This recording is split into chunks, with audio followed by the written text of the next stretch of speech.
coming to the next slide, where we start thinking about time frame, the call for concepts opened in mid-July, so on July 18th. We've actually extended now the window for applying for the call for concepts. So originally this was going to close slightly earlier, but we've slightly extended the window now, given the ongoing elections and results that are now coming through in Kenya. We've decided to allow a slightly longer window to make sure that applications are able to come through. But September the 15th is the deadline that we're looking for the call for concepts. And then we'll go through a period after that to start selecting those that are going to be shortlisted, where we'll go into the next phase, which is to develop more formal proposals for the funding. So essentially this window and this call for concepts is a very streamlined process to help us understand what your concepts are.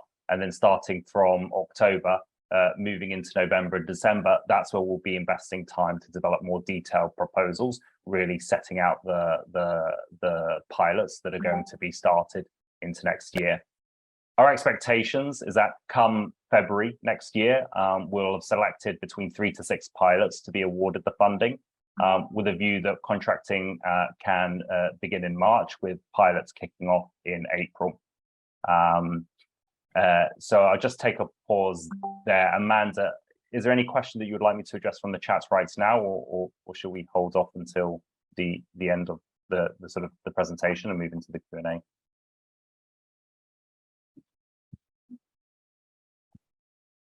I think it's fine to continue. I can't see any burning questions relevant to this section in the Q&A. Perfect.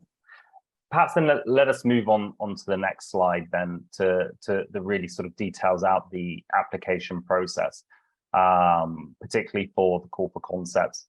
So this is the immediate window that's open now and is the first step in our streamlined approach to be able to pilot in April of next year. The first step in actually submitting for the call for concepts is to make sure that you submit the registration of interest. So this is an online, very short, simple pre-qualification form that needs to be submitted. But once you've submitted that registration of interest, that then allows you to use that number and your identification on it to go ahead and then complete the call for concepts. So the call for concept form is an online, there's a number of questions to it, but all quite short form in their nature, that really sets out what your concept would be. So this is a high level of information. There is not the expectation at this point that all of the details that would be expected for a more formal proposal would be included within that. That is what would come in the next stage of this process. But this is a high level opportunity for you to really set out what your concept is, to mitigate industrial pollution as aligned to the 2 themes that were set out. So we have a number of very specific questions in there that are all quite short in themselves to answer, that really can help us understand what it is that you're looking to achieve. So really, to make sure that we just replay over this, what the expectation would be for September the 15th to submit your call for concepts, it would be first to make sure that you complete the registration of interest on the submissions portal. It would be to then make sure that you review the call for concepts document pack, and obviously understanding some of the context that we're able to provide on this call, or if separately you want to reach out and clarify any questions, we'll also be making more detailed information available through that. Obviously we have webinars today, and then make sure you then subsequently indicate an intention to submit and complete the form through the submission portal. So that's the application process for this call for concepts step, which is open until the 15th of September. So still with some weeks to go. Moving on to the next slide, this is an important slide because this one really sets out, and this is also documented to a larger degree of detail within the call for concepts document pack. This particular slide really sets out our framework for how we're going to be thinking about evaluation of the call for concepts. So firstly, within it, we want to understand the sort of governance and maturity of those that are applying. Obviously, we understand that some of these may be consortium approaches, and there will be questions within the call for concepts form that seek to understand what the consortium may look like and obviously the level of detail available for that depending on if those partners have been identified or not. But then obviously that allows us to really understand the ability of the applying organization to successfully execute on the pilot.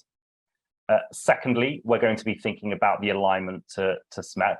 So really understanding what the concept is, how it aligns to what SMEP is trying to achieve from the overall objective, and how it aligns to those two themes, or at least the broader intent of those themes, to what Anthony was discussing before. Thirdly, we're going to be considering the concept viability. So this is really to ensure that the concepts that we're going to be funding through these pilots are able to demonstrate a potentially viable business case. So this is something that's very important to what we're trying to achieve through this particular procurement, is enabling concepts that can really demonstrate a business case for manufacturers.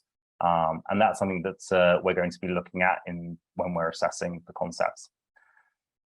In addition to that, we're going to be looking at the sustainability and long-term impact. So we do want to understand how these concepts contribute to social and environmental impact, as well as the contribution in terms of reduction to greenhouse gas emissions. So that's something that we're going to be considering. And lastly, looking at the ease of implementation.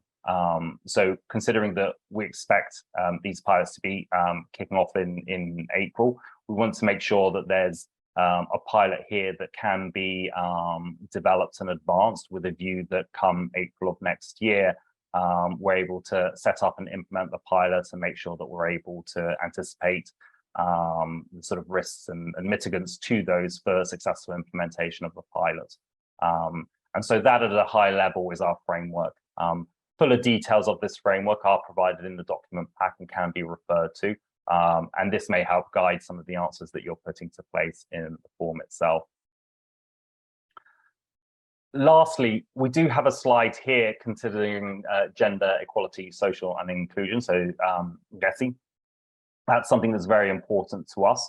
And what we're looking to demonstrate is that some of these different concepts that are going to be coming through can really demonstrate impact around these. So in your applications, please do consider how your concepts contribute to these different factors, and include reference to those in the questions that guide around this. So the TOR and supporting documents in the call for concepts can help guide some of the answers that you may look to put here. I think that actually brings us to the end of this more structured presentation. We have an amount of time now available for questions and to provide further context to any of the themes that we've discussed so far on the call. Of course, Carl, Amanda, do feel free to chime in now in case there's anything specifically that you think we haven't covered yet that should be covered before we jump into questions and answers. And I can see some raised hands as well. Great. Amanda, do you want to jump in? And Enrique, if you had an input that you wanted to make, Enrique's from UNCTAD, maybe Enrique, you can go first and we can come back to Amanda's additional information. Yes, I know that the primary objective of this call is to brief stakeholders and interested parties, but I just would like to know from OCA, perhaps Alexander, since the call for concepts was open in July and it's closing next month, how many, or if we already got a number of concepts, or if we need to have an additional push, we are happy to help further publicize the call if needed. Thank you. Thanks, Enrique. I'm not sure if we have any submissions yet. We've extended the deadline, and yeah, further publication of the opportunity is welcome in any event. So maybe we can engage and take that offline and see how we can do that. Amanda, do you want to add any information in relation to the slides or indeed anything else? No, not in relation to the slides, but to say we do have several indications of intention to bid. But if I could urge applicants to, if you do have a concept and you still through the development of your the articulation of your concept, to proceed, fill in the registration of interest, indicate that intention to bid. and familiarize yourself with the background documentation. So, you know, and even begin with the submission process, because one can save and relog in and work through the process over a period of time. It's best to get these, to start the process early. And then I thought I would also just respond verbally to one of the questions that I see in the chat here, which is it okay for a company to put forward more than one project proposal? Absolutely, we will accept more than one concept from an applicant, but we will not advance more than one concept to a proposal stage. So if you have several concepts or several contexts, or, you know, particular a solution which you'd like to test, perhaps 2 or 3 different contexts in which you'd like to test it, you're welcome to submit more than one proposal. And yeah, but certainly as a lead applicant, you will not be advanced to submit a proposal. You will, yeah, as you know, as more than one. So we can only contract you for one proposal delivery. If you would like to participate in other bids, you can participate as a, you know, as a sub-consultant or service provider, but not as a lead applicant. I don't know if Carl has further points to clarify on that.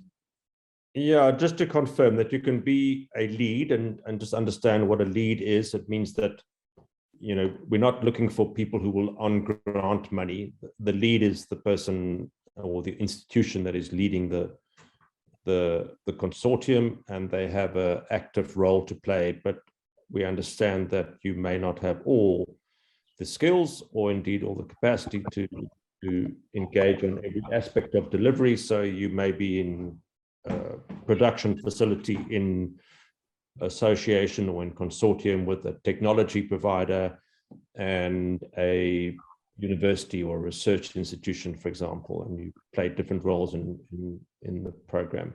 So you can be both, you can be a lead in one application or one concept, and you can be a consortium partner in another. And that would be a way, I guess, to increase your chances of having both of those concepts shortlisted. Just be sure that you're not just fiddling the process, because the lead is going to have to take the lead, and they will be the main contractor to us. But yeah, within those practical constraints, you can submit more than one. So the other question about whether individuals can submit applications, I guess it's not, you know, it's not disallowed, so you won't be excluded immediately as an individual. We want, however, to see projects that are taken up and that are scaled and that have relevance to, you know, existing manufacturing processes. So as an individual manufacturer, a wholly owned business, you'd have to convince us of why we should, for the purposes of scale and impact, contract you as an individual, but you're not excluded automatically. The other question is whether you would be excluded at the registration of interest stage. No, the registration of interest is just to say, hi, I'm here, this is who I am, and I'm going to be submitting a proposal, capture some very basic detail, make sure that we can communicate with you. Obviously, once you've got your registration of interest, you then get a unique access to the submission portal, and you can start engaging with the questions and the layout of that concept, and it enables you to engage with us through the procurement@smepprogram.org email address and direct any questions or get some further clarification. And as Amanda said, we'd urge you to do that sooner rather than later, because at the last minute, you're probably not going to get the response that you want in the time frame that you need, and B, we'd like to be able to influence your thinking well before the deadline.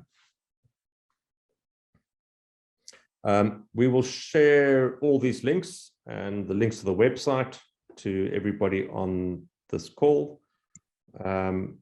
And just, I mean, the easiest way to make sure that you get all the information, all the updates, if, for example, there's an extension of the time frame, as we've just done, if you're on the ROI, if you've registered your interest, you'll be getting information from us on an ongoing basis. And if you do that, you'll be sure to get information on a timely and accurate manner.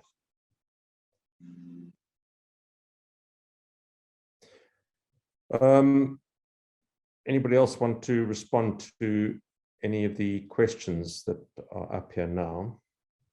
I see Kevin has posted a question. Will you accept concepts that have a distributed network, waste management at different locations, rather than a single manufacturing location? I think I'm going to ask Alexander and Anthony to give additional input, but the answer is yes. You know, while we have in the concept call for concepts, we have requested proposals that address manufacturing waste on site. Well, you know, we nevertheless are cognizant of the fact that some solutions may work better off-site, working with waste from a number of different sources. So put it in a concept, you know, the concepts will be evaluated relative to, you know, against one another's relative merit. But if there's a valid case for such an approach, and obviously the business case and the long-term uptake and viability of these solutions is critical, put that together in a concept. It certainly won't be excluded for needing a kind of a logistics and collection network, while that was not, you know, it wasn't the primary focus. I don't know if Anthony or Alexander.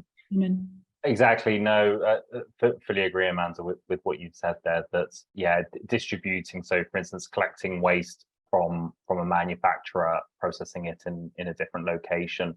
That type of solution in itself or concept would not be disqualified from applying. So we're aware that there is a role for those types of concepts within the market itself.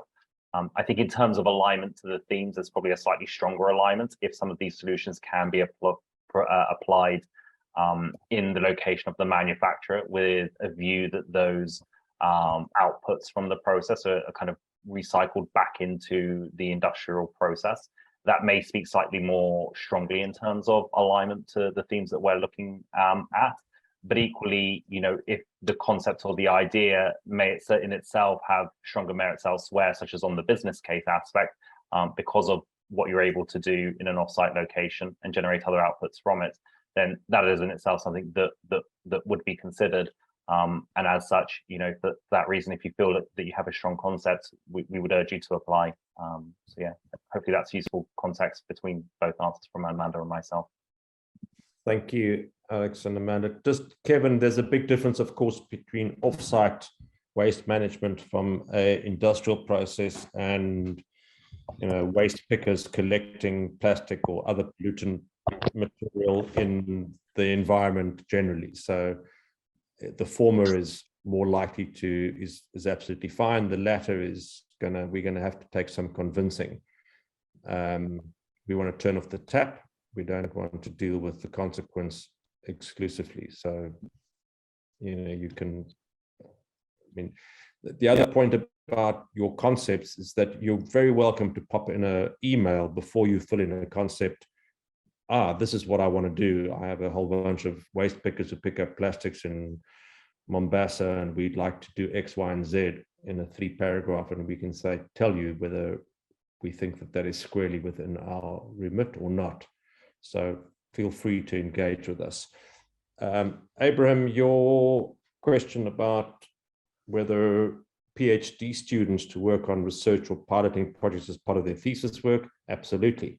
So if this piloting is happening and there are research institutions or indeed PhD students hoping to produce a PhD out of this, nothing stops that from happening. In fact, we would welcome it. So that means that we're likely to see really good research on the outcomes and the process, and we're likely to see a publication. So that fits very squarely with what we would like to see happen in any event. Doesn't mean you have to have a research institution or a PhD student.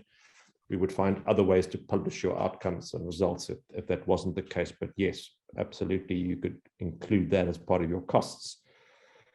Paul, your company in consortium, you don't need to form a consortium in the first instance. You can apply as an institution, a single institution. If you're already in consortium and you've got actors and players, welcome to apply as that consortium. We're not pushing you to, form new partnerships. If you're in existing partnerships or associations with others, it's probably a stronger indication of your ability to work together, and you do not need to form a new institution.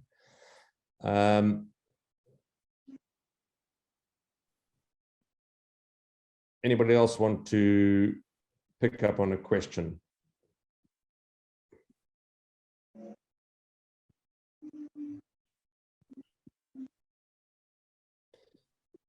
I'll continue then. Kajimu,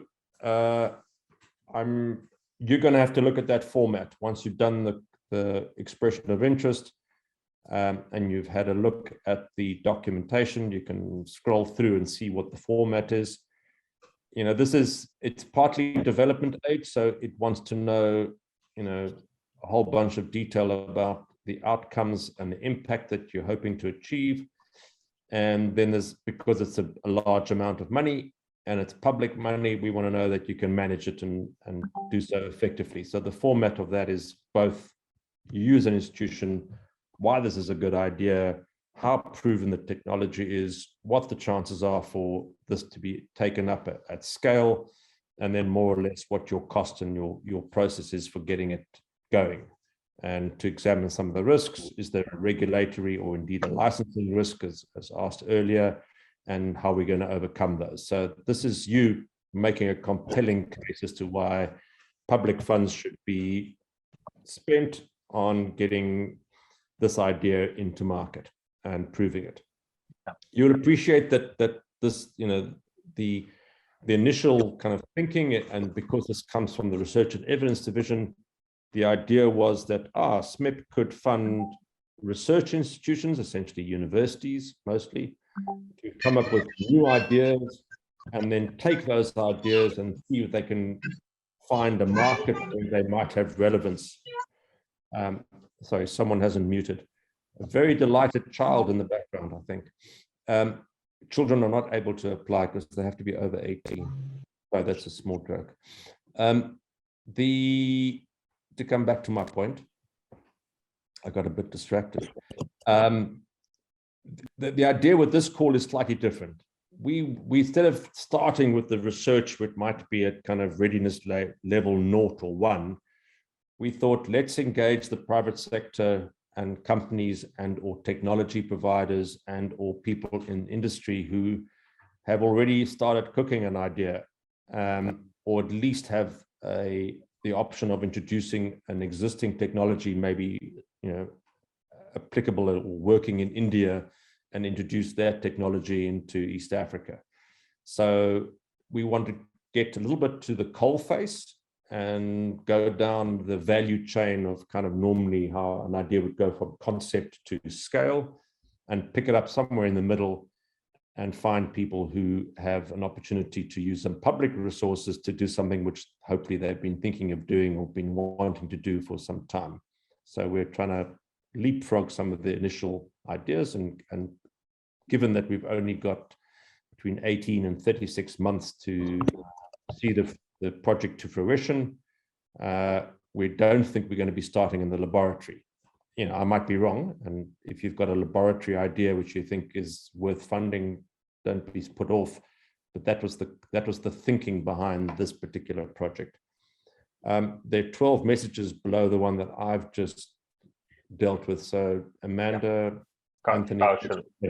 Happy to jump in on the next ones that are coming through. I think one of the questions, Efion, which I think has been answered, but just wanted to make sure that this was absolutely clear, that the people that are applying for these concepts, they can be based anywhere geographically.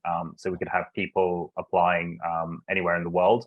The important point is that the pilots are implemented in East Africa, preferably in Kenya or Uganda, because what we're looking to achieve here is a demonstration that the concepts are viable in these markets. What that might mean if you are based overseas is that you've identified a manufacturer in these geographies, or use the portal to try and identify a manufacturer in these geographies to pilot the solution in, or otherwise try to engage in another way, which is another reasons why we can see the consortium approach being relevant to some applicants. So I hope that answers that specific question. I think there's a couple of questions that follow in terms of the emphasis on final decision in terms of financials and business stage. I think Carl has spoken to this already. I think the important thing that we're looking for at this stage as we look to evaluate the concepts and start moving to shortlist is having the confidence that the person or the consortium that's applying for this financing is able to, demonstrate that they're able to successfully execute on the pilot itself. Given the amount of funding that's available for these pilots and the scale of what that might mean, it's important for us to be confident that there can be successful implementation and use of the funds that are being made available. So it will be a part of the process. If there's specific questions around that in terms of how you're thinking about your consortium or your application, please do feel free to reach out to us if you want to talk through those more specifically, as we're aware that applicants may be in different situations as they think about this. But Amanda, I'm not sure if you want to jump in on this one or Carl. Yeah, just to add what I put in the chat, and I think Carl might have something further to add. There's a question from Viral Patel, and that was about the startups. And there are due diligence criteria. We look at the length of time that you've been established and the grant ask relative to turnover.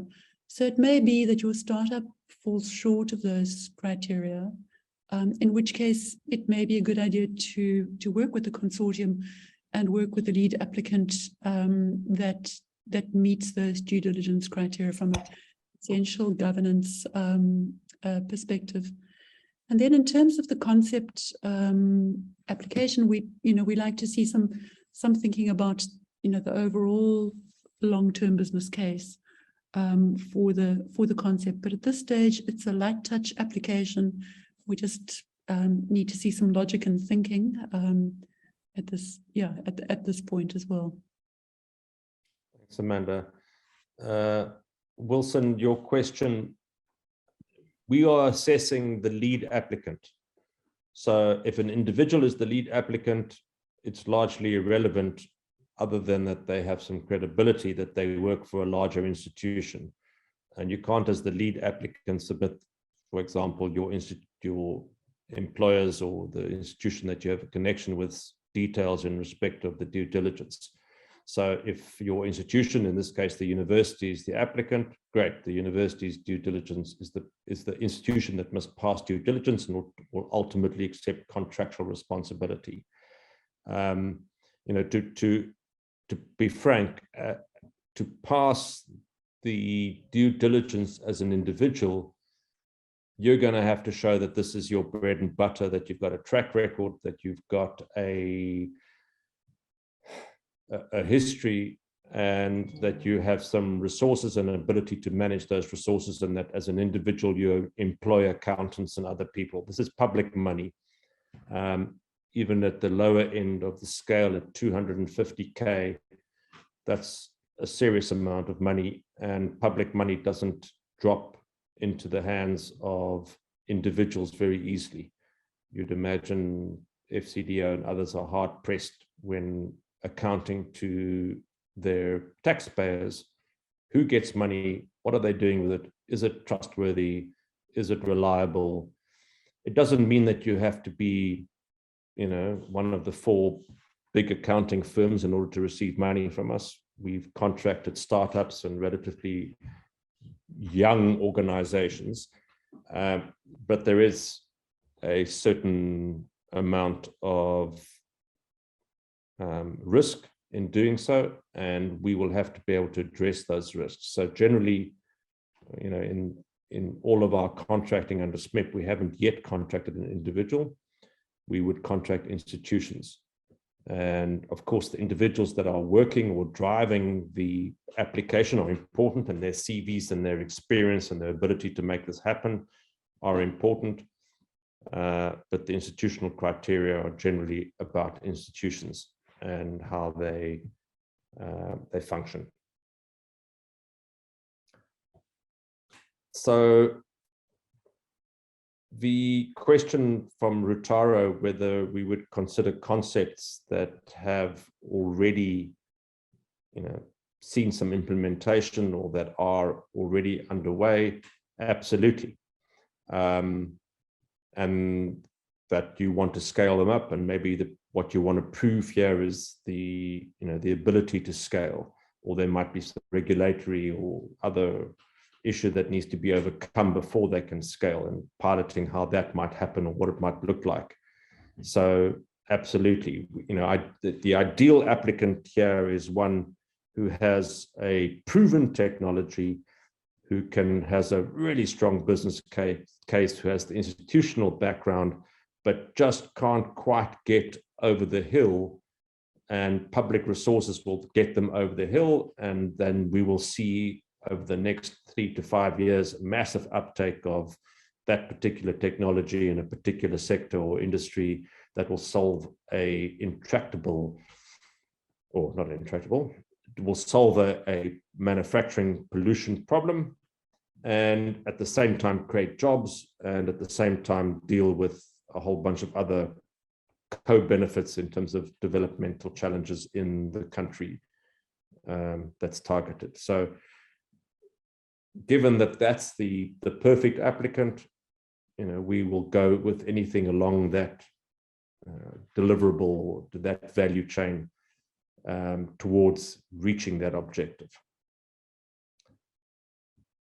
So Ambrose, you can't apply as, well, you can apply as an individual, but if your institution is where you're working, I would expect that your institution would make the application. As an individual, you're going to have to pass the due diligence. And as I said, unless you have been doing and operating as a sole proprietor and doing extraordinary things, you're not going to pass the due diligence. If you're a young student who has a great idea, you better convince the department at the university that this is a good idea and see which other partners you need to bring on board, because we're not going to, I'm not suggesting, Ambrose, that you're a student, I'm just as an example. You're not going to pass muster in terms of due diligence. So have a look at the criteria, they are published, and you'll get a good sense of whether, you know, you need to think about partners and what kind of institutional makeup, or indeed whether as an individual you think you can get across the hurdle of due diligence.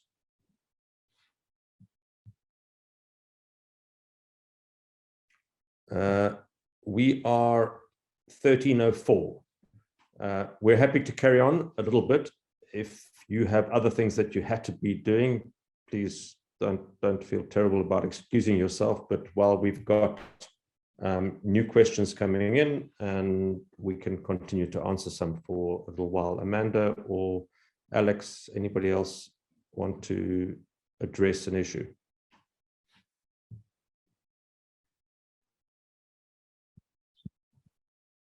Rutaro, there's a question about funding for scaling up. It really depends on the context and if your concept fits within the terms of reference and the rationale for the funding for the scaling. But I don't see that there's, based on the information given, I don't see there's a reason to say no outright.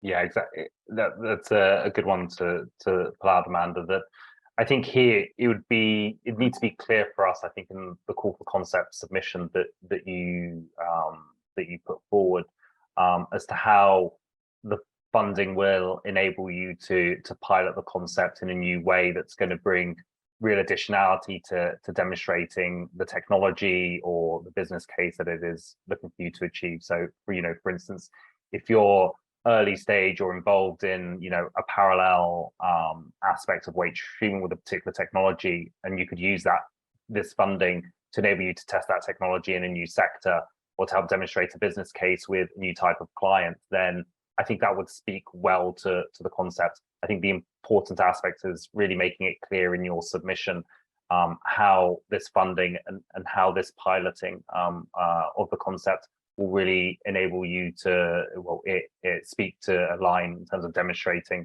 alignment to the corporate concepts and the themes that we're looking for, and how it will kind of like advance your business case and enable you to scale. So I think it just needs to be clear in your submission as the additionality that this funding brings for you to scale up.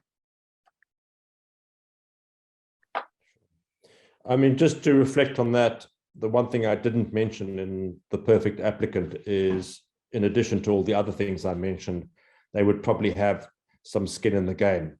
So they would have co-financing, or they would have portion of their budget, but they would need to take public funding to scale it up. So, in the example that you illustrate, Rutaro, they would presumably already have some money would have been spent. There'd be some investment, and there may even be some co-financing towards the scaling that you would bring to the party, and our funding would ensure that it could happen effectively. Our funding doesn't have to be for piloting of a technology. It could be testing a process. It could even be working on the policy regulatory environment. There are many aspects to making this a success, or to introducing a new manufacturing standard. All of those are potentially possible. So the cap real on our funding is, we have approximately £3 million to spend on this particular call for concepts, and we envisage contracting, depending on the call response, between 3 and 10 applicants. It's what we did the last time. So you can imagine the budget for that is we probably not going to be, we could contract as low as 100,000 or 50,000 pounds, but our kind of benchmark thinking was somewhere between 250k and £1 million at the top end pounds over the 18 to 36 months would be our likely investment. This is not cast in stone. This really depends on who needs what and how good a concept it is, and what sort of resources are needed to take it over the last hurdle.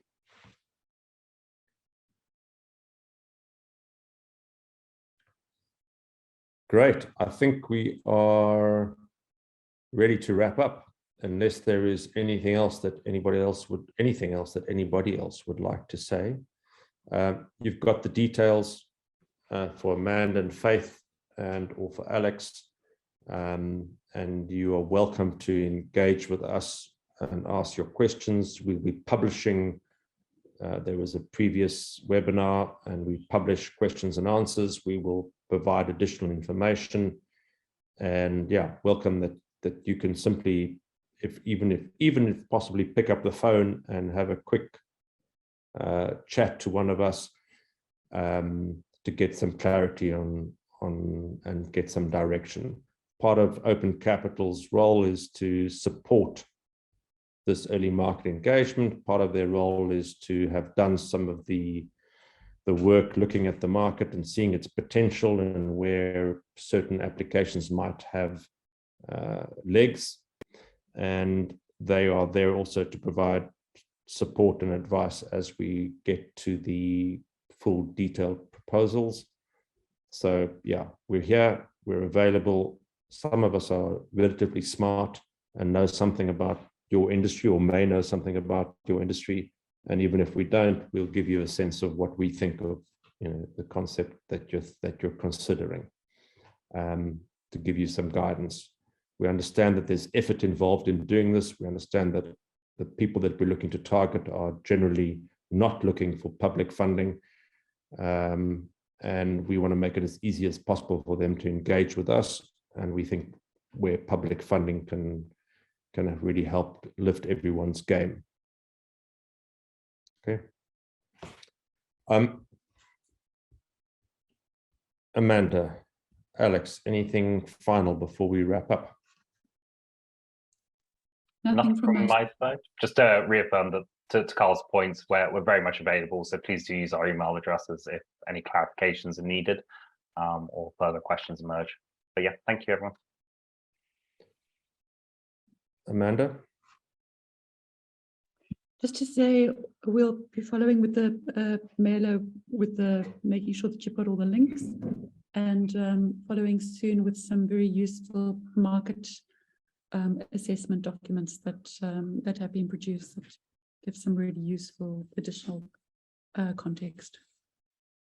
Great, thanks. And sorry, Paul, I see there's one last question. The expression of interest doesn't lock you into your final consortium. In fact, even your concept won't lock you into your final consortium, or whether you want to be a consortium or not. So we understand that as you might express interest as an individual, but in fact you end up submitting through an institution with others in consortium. And even once you've got past the call for concepts and you've been shortlisted for a full proposal, as you're developing your full proposal, you realize that you're short a particular skill and you want to bring in an engineering firm or whoever or whatever, you can embellish your consortium down the line. So don't be concerned if you've expressed interest as just an institution or a single individual. That's just to really get the information out there and to put us in touch with you and start collecting some information so that we know who's out there and whether they're submitting or thinking of submitting a proposition.